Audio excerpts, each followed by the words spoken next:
Before I say a few words, uh, I want to ask you one very simple question. Do you guys think that you are good listeners?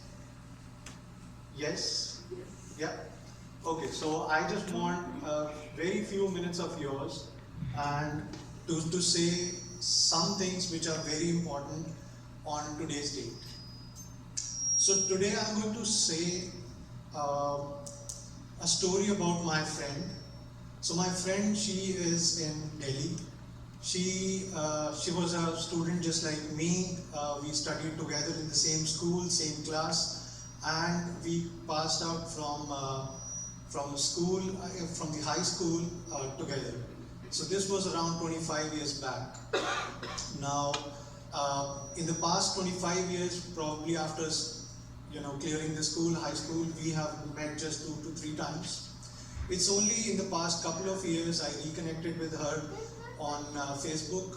So I was doing a news story for my show, which I used to do with Tag TV in Mississauga. So I used to run a talk show named India Talk on that South Asian news channel. So when I reconnected with her, I got to know a lot of things about what happened in Kashmiri with Kashmiri Hindus.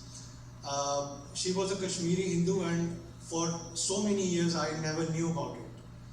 When I heard those stories, when I read news articles, when I read news stories about what has happened in those days, it really shook me.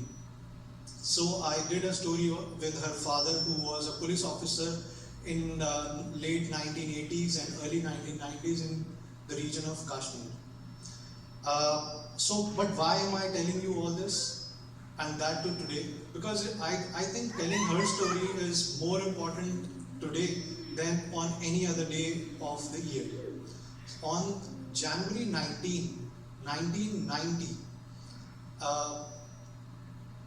Kashmiri Hindus were forced to leave their homeland, and they were asked to leave their homes, and the fundamentalists, the religious fundamentalists and the Islamists took over the nearby mosque in Kashmir.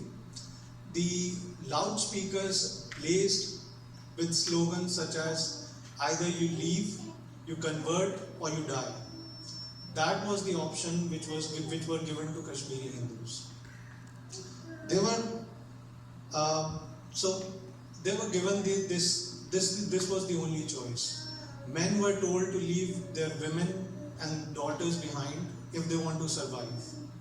I think my friend's story is important to tell here because she was probably one of the very few ones who got lucky, and they got they were still alive, and they moved to Delhi, and of course the life went on and on.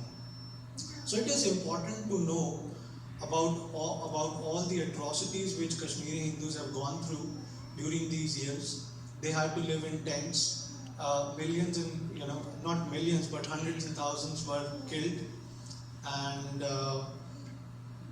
this story must be known to all of us, that what radicalization has could do to people. So this morning I saw a post from her on X where she was sitting with a little boy of like 10 years old maybe. And after this incident in 1990, the boy, after a couple of years, he actually moved from India to Pakistan and joined a terrorist organization.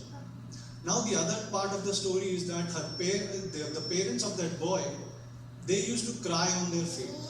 So radicalization does not only impact the ones who are being the victims of violence, but also the parents, the families of those who are being radicalized.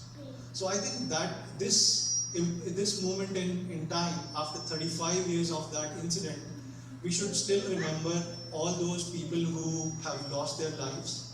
So I would just request you to maintain a few moments of silence in memory of those who were killed in these atrocities.